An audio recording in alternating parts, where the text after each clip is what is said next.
부산 해운대 끝자락 오래된 아파트 단지에 바람이 자주 불었습니다. 바다를 직접 보지 못해도 바다 냄새는 따라왔지요. 엘리베이터는 오를 때마다 덜컹거렸고 복도 형광등은 밤이면 깜빡였습니다. 저는 그곳에서 20해를 살았습니다. 두 아이를 키우며 남편과 살림을 맞추며 큰일 없이 지나가는 하루를 가장 큰 복이라고 믿으며 살았지요.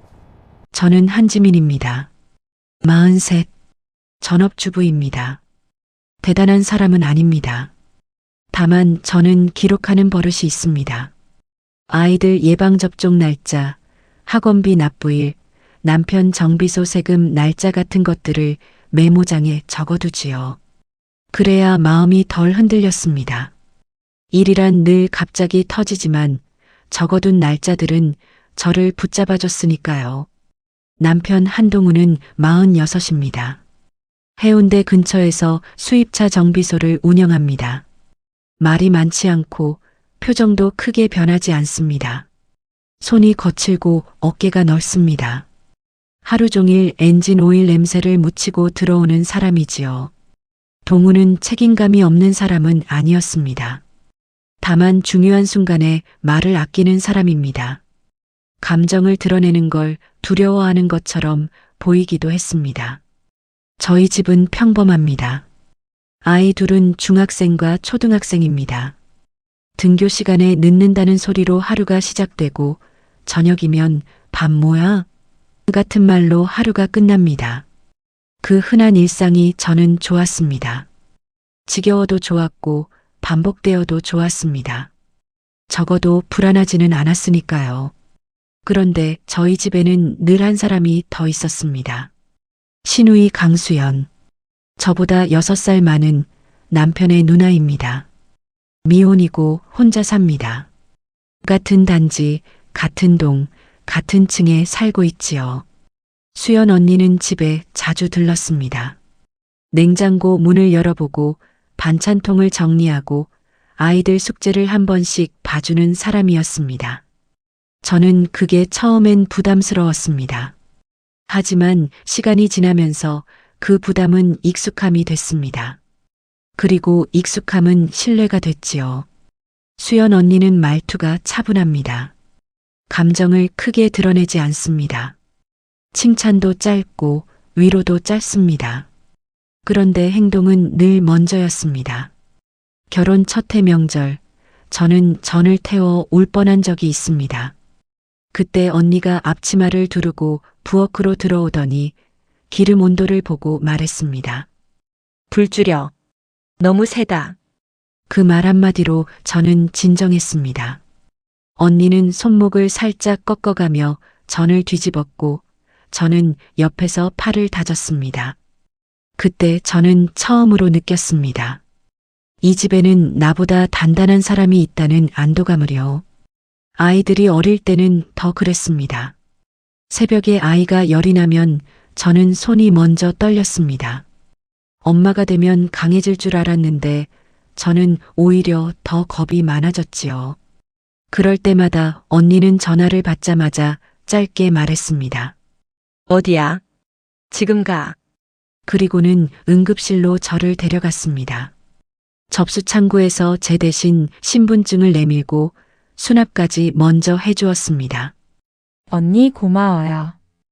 제가 말하면 언니는 늘 같은 대답을 했지요. 나는 가족이니까. 그 말은 이상하게 힘이 있었습니다. 고맙다는 말을 더 못하게 만들기도 하고 미안하다는 마음을 눌러주기도 했습니다.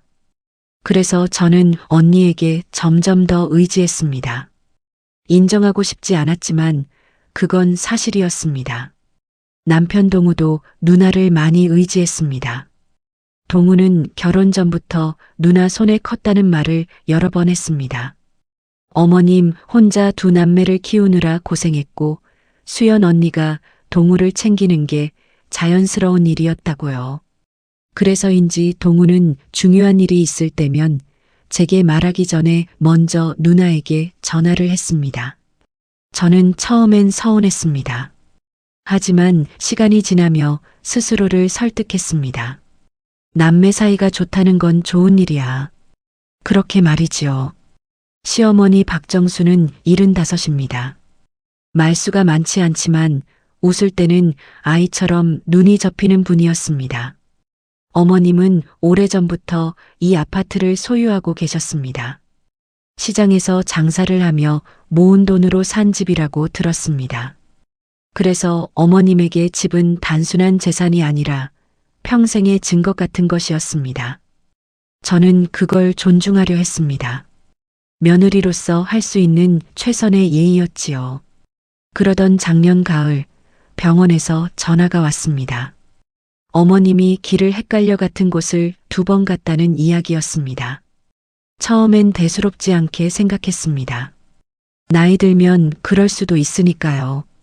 그런데 같은 일이 반복됐습니다. 약국에서 같은 약을 2번 샀고 통장에서 같은 날짜에 같은 금액이 2번 빠져나가기도 했습니다. 수연 언니가 그 내역을 보고 혀를 찼습니다. 엄마가 요즘 좀 이상해. 그때 저는 이상하다는 말이 무섭다는 걸 다시 느꼈습니다. 한국 집안에서 이상하다는 말은 곧 큰일의 예고니까요. 며칠 뒤 4사람이 병원 진료실에 앉았습니다. 저, 남편 동우, 수연 언니 그리고 어머님. 의사는 차트를 보며 조심스럽게 말했습니다. 치매 초기로 보입니다. 지금은 가벼운 단계지만 앞으로 판단력이 더 떨어질 수 있어요. 진료실 공기가 순간 단단하게 굳었습니다. 어머님은 고개를 끄덕였지만 그 말의 무게를 다 이해한 표정은 아니었습니다. 수연 언니는 입술을 한번 꾹 누르고 서류를 정리했습니다. 남편은 아무 말도 하지 않았습니다. 저는 손을 무릎 위에서 꼭 쥐었습니다. 손바닥에 땀이 났지요. 의사가 이어서 말했습니다. 금융이나 재산 관련된 부분은 미리 정리해 두는 게 안전합니다. 통장 관리나 후견인 같은 것도 가족끼리 상의해 보세요. 그 말이 끝나자마자 수연 언니가 아주 자연스럽게 말했습니다. 엄마 통장은 내가 관리할게. 저는 순간 고개를 들었습니다. 너무 빠른 결정이었으니까요. 남편은 망설임 없이 고개를 끄덕였습니다. 그래. 누나가 하는 게 낫지. 저는 조심스럽게 물었습니다. 저도 같이 상의하면 안 될까요? 수연 언니가 저를 바라봤습니다. 시선이 차분했습니다. 그리고 말했습니다. 짐이나 불편하면 내가 매달 내역 보여줄게. 복잡하게 만들 필요 없어. 말투는 부드러웠지만 선은 분명했습니다. 이미 중심은 언니에게로 기울어 있었습니다. 저는 그때 처음으로 설명하기 어려운 불편함을 느꼈습니다. 돈이 탐나서가 아니었습니다. 제가 뭔가에서 빠져나가는 느낌이 들었기 때문입니다. 가족이라는 말 속에서요. 집으로 돌아오는 길, 차 안은 조용했습니다. 동우가 운전대를 잡고 앞만 봤고 수연 언니는 휴대폰으로 무언가를 확인했습니다. 어머님은 창밖을 보며 졸았습니다. 저는 조용히 물었습니다. 당신은 아무렇지도 않아. 동우가 짧게 대답했습니다. 뭐가? 통장 관리, 유언 같은 거. 동우는 한숨을 쉬었습니다. 괜히 예민해지지 마. 누나는 욕심 없어. 그 말이 제 가슴에 걸렸습니다. 욕심이 있고 없고의 문제가 아니었습니다. 왜 저는 늘 예민한 사람이 되는지 그게 더 마음에 남았지요. 며칠 뒤 저는 어머님 댁에 반찬을 가져갔습니다. 어머님은 TV를 틀어놓고 리모컨을 만지작거리고 있었습니다. 화면은 바뀌는데 어머니의 표정은 멈춰 있었습니다. 저는 순간 가슴이 아팠습니다. 어머님은 분명 우리를 사랑하는데 기억이 그 사랑을 따라가지 못하는 것 같았거든요. 부엌 서랍을 정리하다가 공증 사무소 봉투 하나가 눈에 들어왔습니다. 날짜가 최근이었습니다. 저는 손이 멈췄습니다. 열어보면 안 될 것 같았습니다. 하지만 봉투는 너무 노골적으로 거기 있었습니다. 마치 누군가가 보게 해둔 것처럼요. 저는 결국 봉투를 열었습니다. 유언장 초안, 해운대 아파트, 예금 상가 지분. 대부분의 항목 옆에 적힌 이름은 강수연이었습니다. 저는 글자를 다시 읽었습니다. 한 번 더 읽었습니다. 그래도 바뀌지 않았습니다. 종이가 손끝에서 차갑게 느껴졌습니다. 그날 저녁 저는 봉투를 식탁 위에 올려두었습니다. 동우가 퇴근에 들어와 물컵을 내려놓을 때였습니다. 이거 뭐야? 동우의 얼굴이 굳었습니다. 어디서 봤어? 엄마 방 서랍. 이게 뭐냐고. 잠시 침묵이 흘렀습니다. 그날은 수연 언니도 우리 집에 와 있었습니다. 언니는 봉투를 보고도 크게 놀라지 않았습니다. 너무 자연스러워서 그게 더 무서웠습니다. 초안이야. 아직 확정된 거 아니고. 저는 목소리를 낮게 유지하려 애썼습니다. 왜 저한테는 한마디도 없었어요? 동우가 말했습니다. 괜히 복잡해질까봐. 저는 그 말에 숨이 막혔습니다. 복잡해질까봐라는 말은 제 존재를 정리해버리는 말처럼 들렸으니까요. 저는 조용히 되물었습니다. 나는 가족 아니야? 수연 언니가 천천히 말했습니다. 지민아, 감정적으로 볼 일 아니야. 엄마 판단력 떨어져. 누가 중심 잡아야 해. 그래서 언니가 다 가져가겠다는 거예요. 수연 언니가 시선을 피하지 않았습니다. 가져가는 게 아니라 지키는 거야. 그 말이 끝난 뒤 거실은 조용해졌습니다. 아이들 방문이 살짝 열렸다가 다시 닫히는 소리가 들렸습니다. 누가 물을 삼키는 소리도 들렸습니다. 저는 그 조용함 속에서 내 자리의 크기를 계산하고 있었습니다. 그날 밤 저는 베란다에 서서 창밖 불빛을 봤습니다. 아파트 단지 불빛이 줄지어 있고 멀리 해운대 쪽 도시 불빛이 희미하게 보였습니다. 바람이 창문 틈으로 들어왔습니다. 차가웠습니다. 저는 처음으로 스스로에게 이런 질문을 했습니다. 혹시 내가 몰랐던 게 더 있는 건 아닐까? 그 질문은 작았지만 무게는 컸습니다. 그리고 저는 알았습니다. 이 질문이 한 번 생기면 이제 예전으로 돌아갈 수 없다는 것을요. 유언장 초안을 본 뒤로 집안의 말투가 달라졌습니다. 대놓고 싸우지는 않았습니다. 그게 더 불편했습니다. 밥상에서 수저 부딪히는 소리만 커졌고 대화는 짧아졌지요. 남편 동우는 퇴근하면 바로 방으로 들어갔습니다. 아이들은 눈치를 보며 TV 볼륨을 줄였습니다. 저는 그 틈에서 평소처럼 괜찮다는 얼굴을 만들었습니다. 하지만 속은 계속 따끔거렸습니다. 그 봉투가 식탁 위에 올라온 뒤부터 저는 가족 안에서 한 발 밖으로 밀려난 느낌이었습니다. 그 다음 주 시어머니 정순 씨의 병원 예약이 다시 잡혔습니다. 치매약 처방과 추가 검사 때문이었지요. 수연 언니는 아침부터 어머님을 데리러 갔고 동우는 나도 갈게라고 말했습니다. 저는 뒤늦게 끼어들었습니다. 저도 같이 가도 되죠? 동우가 잠깐 멈칫했습니다. 그럼 같이 가. 그 말이 이상하게 서늘했습니다. 허락받는 느낌이었거든요. 병원 대기실에는 사람 냄새가 가득했습니다. 소독약 냄새, 커피 냄새, 땀 냄새. 어머님은 의자에 앉아 가방 끈을 만지작거렸습니다. 수연 언니는 서류를 정리했고 동우는 휴대폰만 봤습니다. 저는 그 사이에서 손을 무릎 위에 올려두고 마음을 진정시키려 했습니다. 진료실에서 의사가 다시 말했습니다. 지금은 초기지만 인지 기능이 더 떨어질 수 있습니다. 가족 중 한 분이 후견이나 금융 관리를 맡으시는 게 안전합니다. 그 말이 나오자 수연 언니가 바로 대답했습니다. 제가 하겠습니다. 너무 빠른 대답이었습니다. 의사는 고개를 끄덕이며 설명을 이어갔고 동우도 별말 없이 앉아 있었습니다.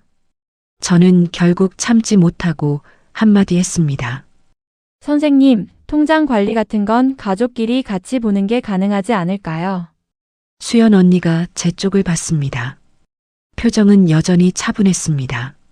지민아, 불편하면 내가 매달 내역 보여줄게. 동우도 덧붙였습니다. 누나가 해. 엄마 일은 누나가 제일 잘 알아. 그 말이 또 한 번 저를 밀어냈습니다. 저는 입술을 깨물었습니다.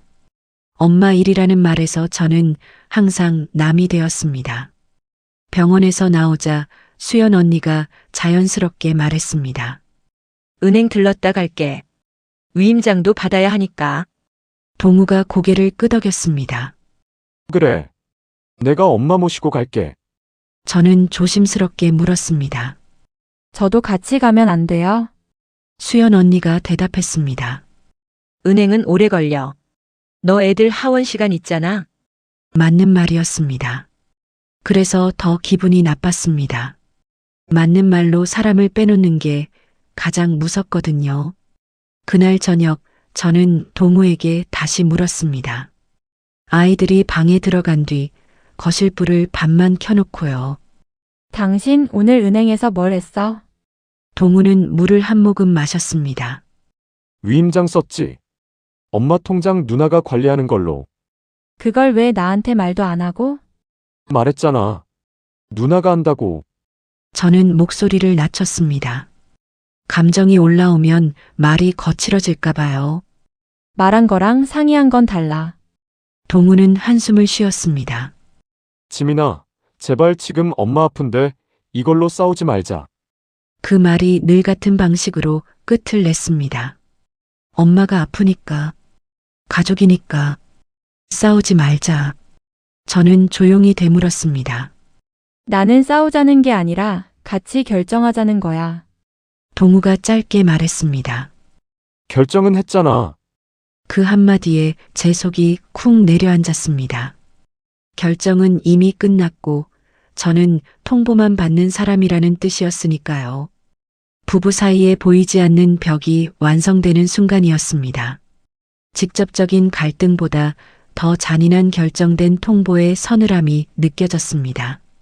며칠이 지나면서 수연 언니의 말이 자꾸 떠올랐습니다. 내가 매달 내역 보여줄게.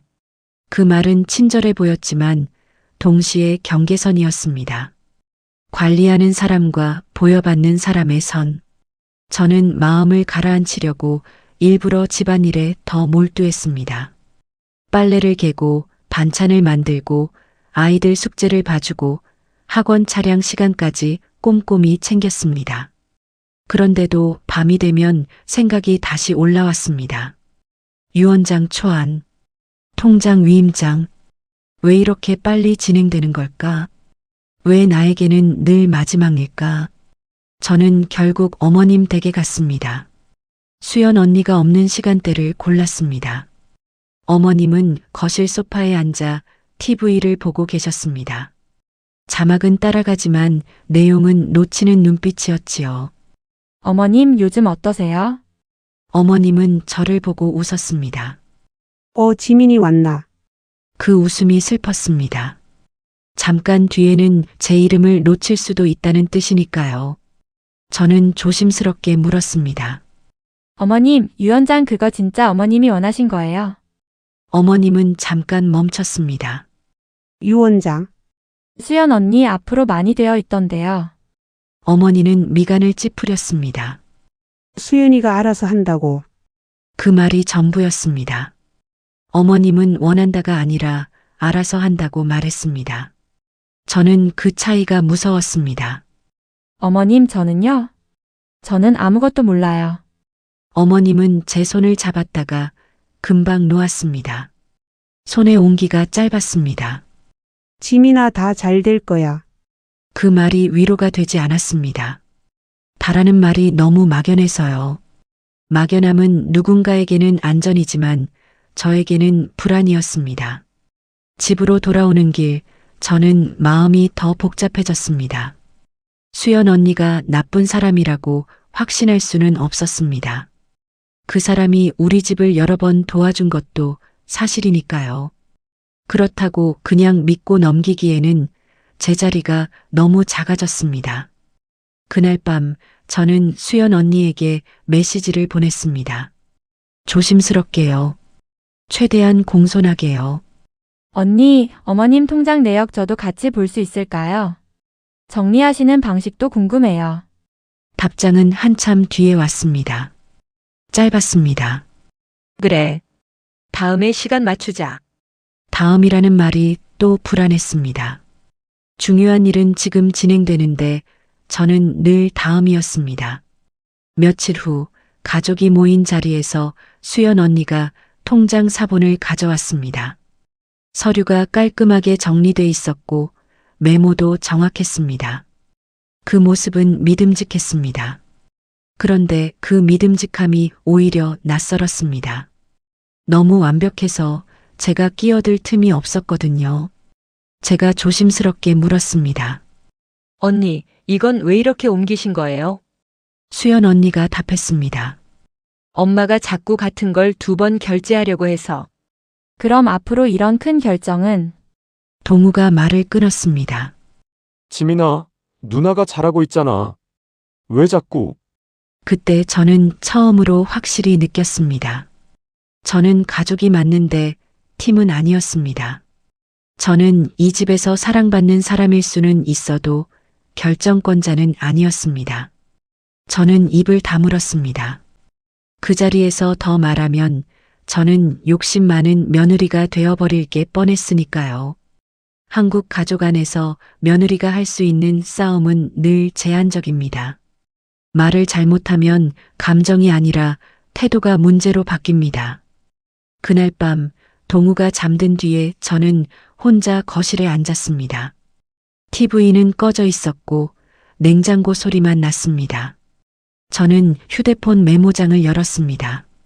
어머님 통장 관리 시작 날짜, 유언장 초안 발견 날짜, 은행 위임장 작성 날짜, 날짜를 적어 내려가니 흐름이 보였습니다. 그리고 그 흐름은 너무 빠르게 한 방향으로 흘러가고 있었습니다. 저는 스스로에게 물었습니다. 내가 예민한 걸까? 아니면 정말 내가 모르는 계획이 있는 걸까? 그때 아주 작은 결심이 생겼습니다. 감정으로 싸우지 않겠다. 대신 사실을 확인하겠다. 저는 변호사를 찾아갈 생각을 했습니다. 소송을 하겠다는 뜻이 아니었습니다. 내가 뭘 알아야 하는지부터 알고 싶었습니다. 가족이라면 최소한 그 정도는 공유해야 하니까요. 그 결심을 한 순간 마음이 이상하게 차분해졌습니다. 무섭지 않았던 건 아닙니다. 다만 이제는 막연한 불안 대신 확인해야 할 목록이 생겼습니다. 저는 메모장을 닫고 휴대폰을 책상 위에 올려두었습니다. 창밖으로 해운대 방향 불빛이 희미하게 보였습니다. 그 불빛이 멀게 느껴졌습니다. 그리고 저는 알았습니다. 우리 가족이 말하지 않았던 것들의 그림자가 조금 더 선명해질 거라는 거요. 유언장 초안을 본 뒤로 집안의 균열은 더 분명해졌습니다. 크게 소리내 싸우는 일은 없었습니다. 그 대신 아무도 말하지 않는 방식으로 서로를 밀어냈지요. 아침 밥상에서 수연 언니는 평소처럼 김치통 뚜껑을 닫았습니다. 이거는 냉장고 아래 칸에 넣어야 덜 상해. 말은 일상적이었지만 그 말투에는 내가 정리한다는 익숙한 힘이 있었습니다. 남편 동우는 그 말에 고개를 끄덕이고 저는 수저를 든 채 잠깐 멈췄습니다. 작은 장면인데도 가슴이 답답해졌습니다.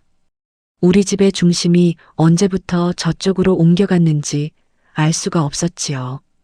어머님의 상태는 생각보다 빠르게 흔들렸습니다. 같은 이야기를 2번 하는 횟수가 늘었고 날짜를 자주 헷갈렸습니다. 현관 비밀번호를 틀리는 날도 생겼습니다. 그럴 때마다 수연 언니는 한숨을 쉬며 말했습니다. 엄마, 그러니까 내가 하잖아. 그래, 그래. 어머니는 웃으며 대답하셨어요. 그 웃음이 저는 무서웠습니다. 결정이 아니라 포기가 섞인 웃음 같았거든요. 그 즈음부터 수연 언니는 통장과 카드까지 가져가 관리하기 시작했습니다. 동우는 자연스럽게 도왔고요. 저는 내역은 보여주겠다는 말만 들은 채 구체적인 절차는 모른 척해야 했습니다. 모른 척하는 게 편할 때도 있었지만 밤이 되면 마음이 달라졌습니다. 침대에 누우면 생각이 또렷해졌습니다. 왜 나는 늘 마지막에 알까? 그 질문이 머릿속에서 반복되었습니다. 저는 해결하려고 했습니다. 감정으로 싸우기 싫었습니다. 그래서 말투를 더 공손하게 만들었습니다. 표정을 더 부드럽게 만들었습니다. 한국 집안에서 며느리가 살아남는 방식으로요. 어느 저녁 저는 수연 언니에게 조심스럽게 말했습니다. 언니, 어머님 통장 내역 이번 달부터는 제가 정리해 볼까요? 같이 나눠서 하면. 수연 언니는 물을 한 모금 마시고 제 얼굴을 보더니 짧게 말했습니다. 지민아, 너 애들 챙기느라 바쁘잖아. 바쁘긴 한데 그래도 가족 일인데요. 수연 언니는 고개를 끄덕이는 척했습니다. 그리고 말끝을 단단하게 했습니다. 가족 일이니까 내가 하는 거야. 그 한마디에 제 제안은 끝났습니다. 반박하면 저는 욕심이 되고 침묵하면 저는 박이 됩니다. 둘 다 무서운 선택이었지요. 며칠 뒤 가족회의가 열렸습니다. 대단한 회의가 아니라 어머님 집 거실에서 밥을 먹고 차를 마시는 자리였어요. 하지만 그날은 공기가 달랐습니다. 말이 줄어든 대신 눈빛이 많아졌지요. 수연 언니가 서류철을 펼쳤습니다. 통장 내역, 병원비 영수증, 약값, 관리비. 정리 상태는 완벽했습니다.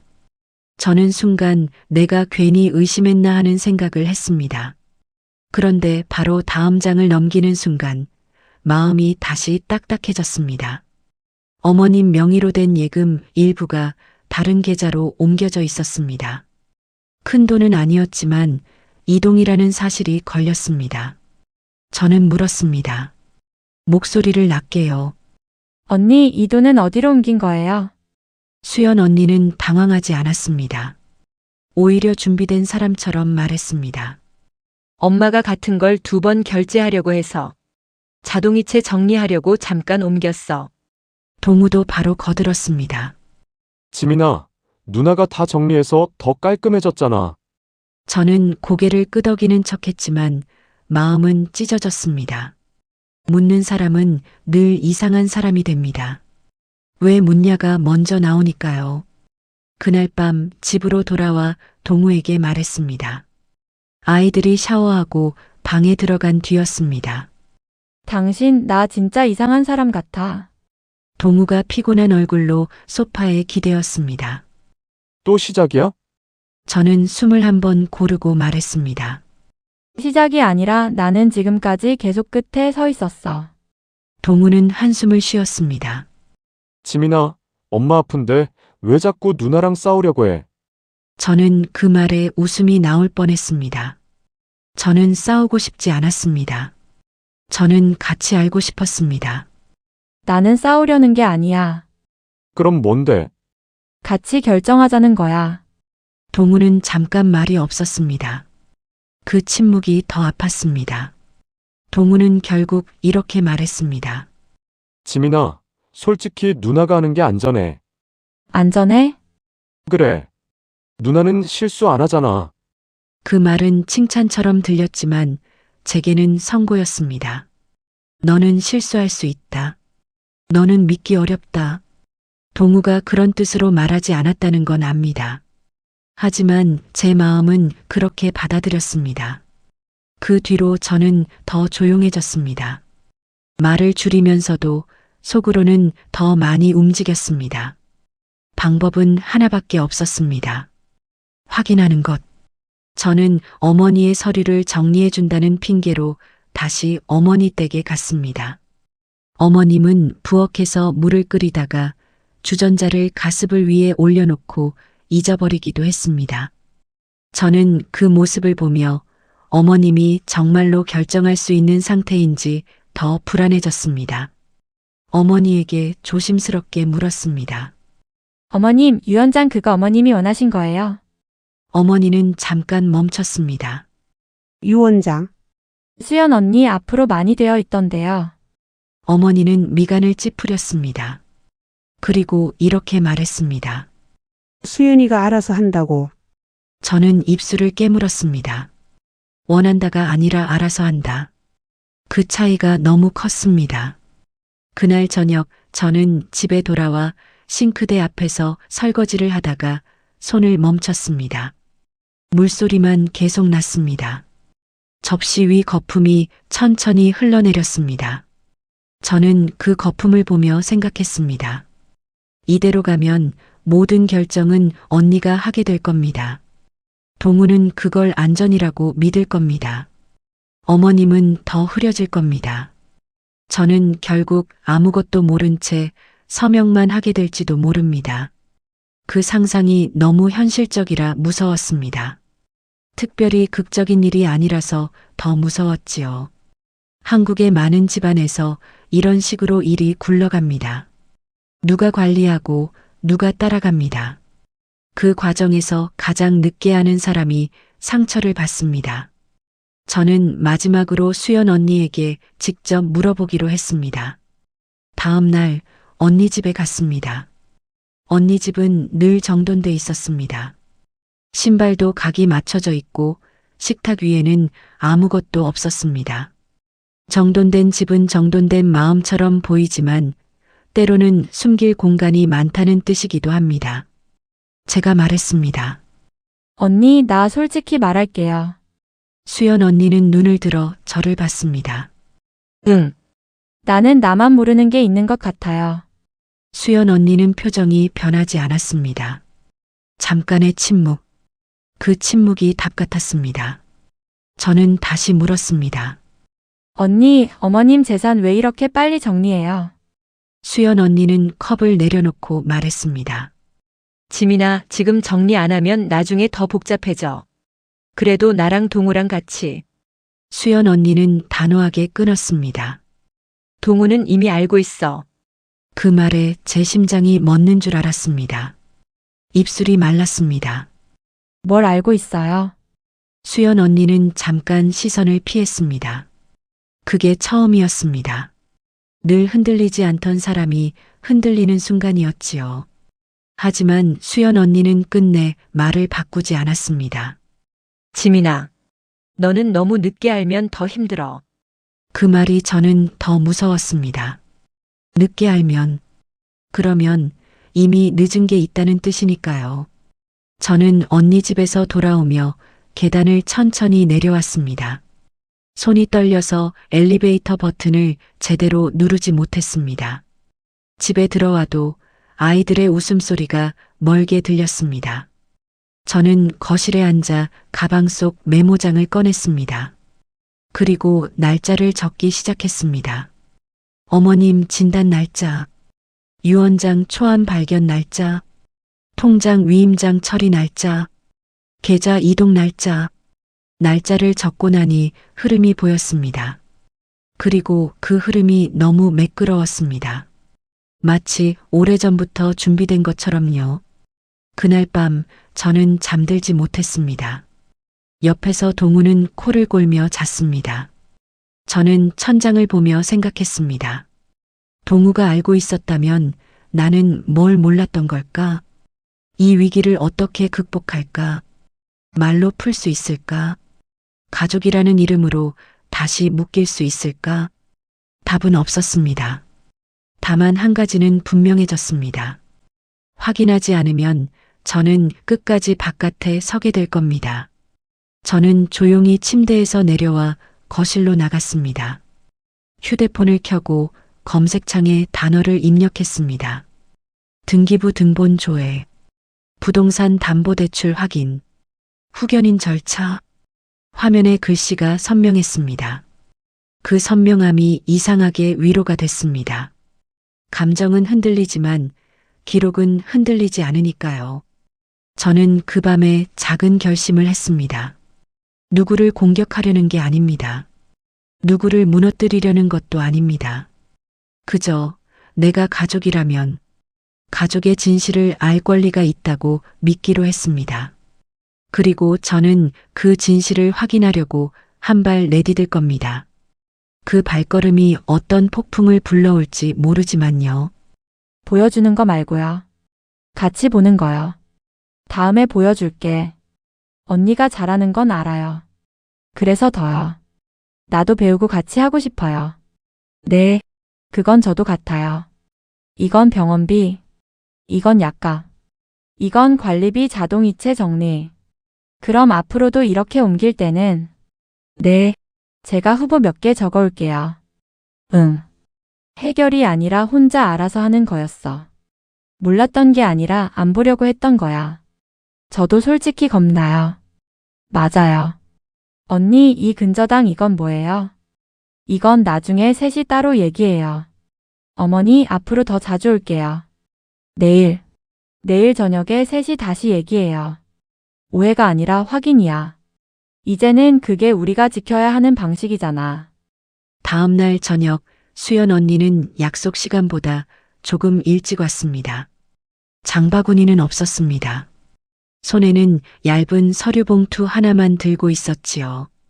그 모습이 이상하게 낯설었습니다. 늘 챙겨주는 사람이었던 언니가 오늘은 말하러 온 사람처럼 보였으니까요. 동우는 거실 창문을 열어 환기를 시켰습니다. 아이들은 방에 들어가 이어폰을 끼고 있었습니다. 저는 물을 끓이고 컵을 3개 꺼냈습니다. 차를 마시며 이야기하자는 뜻이 아니었습니다.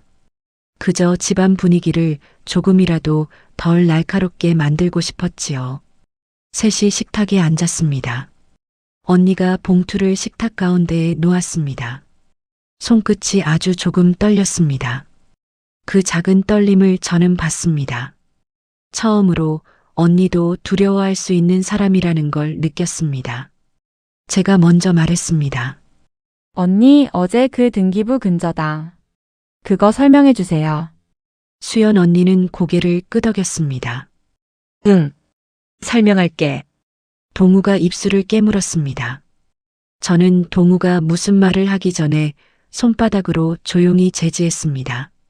지금은 회피가 아니라 말이 필요한 순간이었으니까요. 언니는 봉투에서 종이를 꺼냈습니다. 대출 약정서 사본, 상환 내역, 그리고 등기부 등본. 정리된 서류는 언니답게 정확했습니다. 하지만 오늘은 그 정확함이 믿음이 아니라 무게로 느껴졌습니다. 수연 언니가 말했습니다. 5년 전이야. 동우가 고개를 숙였습니다. 언니는 저를 바라보고 천천히 말을 이어갔습니다. 동우 정비소가 그때 거의 끝났어. 저는 숨을 고르게 쉬었습니다. 예상했던 말이었는데도 막상 들으니 속이 내려앉았습니다. 동우는 늘 괜찮다는 말만 했습니다. 그 괜찮다가 이렇게 무서운 괜찮다였을 줄은 몰랐지요. 제가 물었습니다. 그래서 어머님 댁에 근저당을 잡았어요. 언니가 고개를 끄덕였습니다.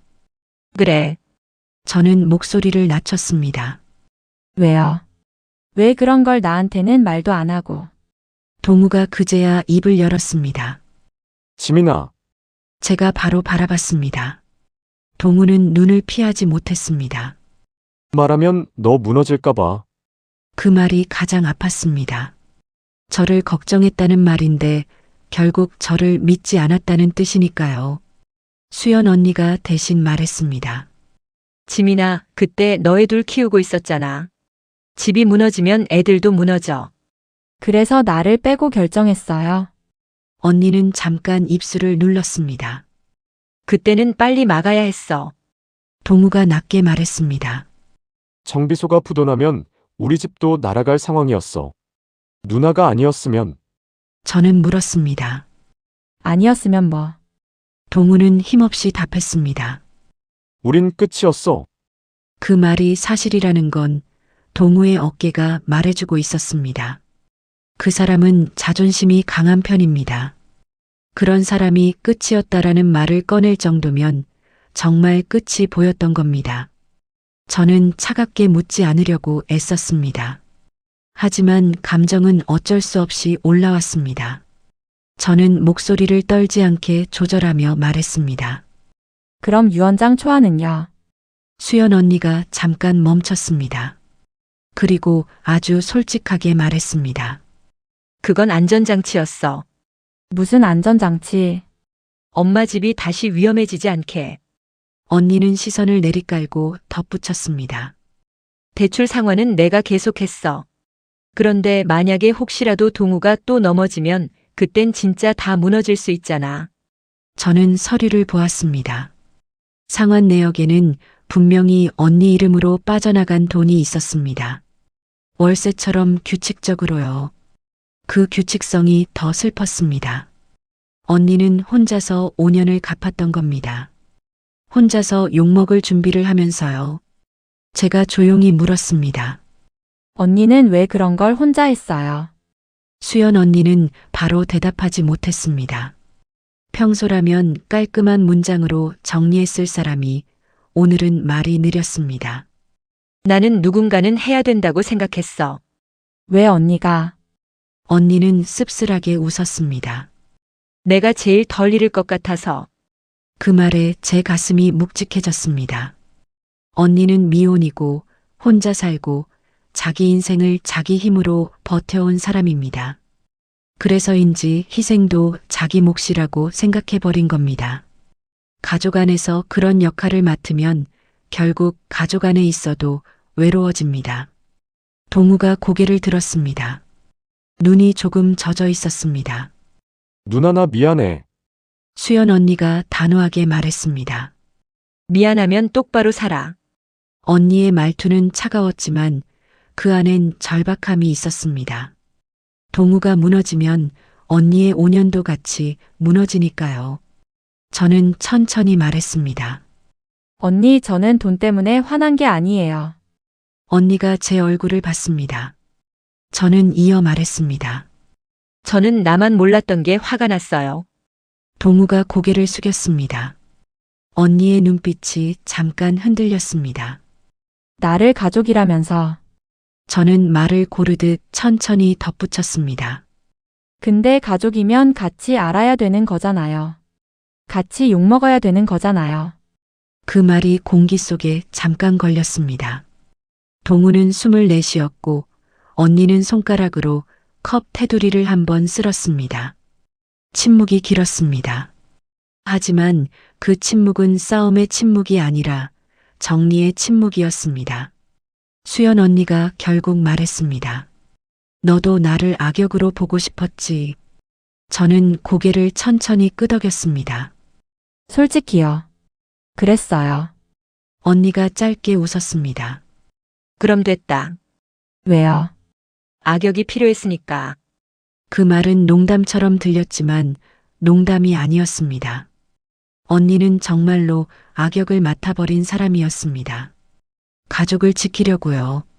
그러면서도 가족의 따뜻한 자리에는 앉지 못한 사람이었습니다. 저는 조용히 말했습니다. 언니, 그 자리 이제 나도 같이 앉을게요. 언니가 저를 봤습니다. 뭐, 악역 자리요. 언니의 표정이 잠깐 멈췄다가 아주 조금 풀렸습니다. 그건 언니에게서 보기 힘든 변화였습니다. 동우가 떨리는 목소리로 말했습니다. 나 이제 숨기지 않을게. 저는 동우를 바라봤습니다. 숨기지 않는다고 다 해결되는 건 아니야. 알아. 동우가 고개를 끄덕였습니다. 근데 적어도 같이 결정할게. 당신 빼놓지 않을게. 그 말이 늦었지만 필요했습니다. 그리고 저는 그 늦음을 탓만하지는 않기로 했습니다. 사람은 누구나 두려울 때 제일 쉬운 방식으로 숨습니다. 동우는 말하지 않는 것으로 숨은 사람이었고요. 우리는 그날 밤 아주 현실적인 결정을 했습니다. 첫째, 어머님 재산과 관련된 모든 서류는 복사해서 셋이 함께 보관하기. 둘째, 통장과 비용 처리는 톡방에 즉시 공유하기. 셋째, 대출 상환 계획을 투명하게 세우고 동우도 책임을 분담하기. 넷째, 어머님이 더 나빠지기 전에 후견과 관련된 법적 절차를 가족이 함께 알아보기. 큰 결심이 아니라 작은 약속들이었습니다. 하지만 저희 집엔 그 작은 약속이 필요했습니다. 말보다 더 실질적인 신뢰의 형태였으니까요. 며칠 뒤 우리는 셋이 함께 어머님을 모시고 병원에 갔습니다. 어머님은 대기실에서 제 손을 잡고 말했습니다.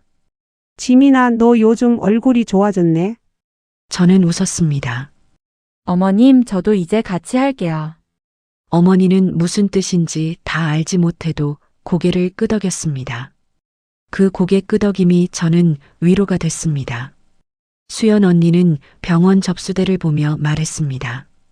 지민아, 오늘은 내가 서류 맡아. 저는 놀라며 물었습니다. 제가요? 언니가 짧게 말했습니다. 응, 너도 익숙해져야지. 그 말은 작은 격려였습니다. 언니가 저를 밖이 아니라 안으로 들이는 방식이었지요. 집으로 돌아오는 길, 동우가 운전대를 잡고 말했습니다. 누나, 왜? 고맙다. 언니는 창밖을 보며 대답했습니다. 고맙다는 말은 나중에 제대로 해. 저는 그 대화를 들으며 이상하게 마음이 따뜻해졌습니다. 서툴러도 우리가 조금씩 제자리로 돌아가는 느낌이었거든요. 그날 밤 저는 베란다에 서서 바람을 맞았습니다. 예전처럼 차갑게만 느껴지지 않았습니다. 바람은 그대로인데 제 마음이 달라진 겁니다. 저는 깨달았습니다. 가족을 지키는 일은 누군가 혼자 악역이 되는 일이 아니었습니다. 같이 결정하고, 같이 책임지고, 같이 욕먹는 일이었습니다. 그걸 늦게 배웠지만 배운 건 배운 겁니다. 모든 문제가 해결된 건 아닙니다. 대출 상환은 아직 남아있고 어머님의 병도 좋아지지 않습니다.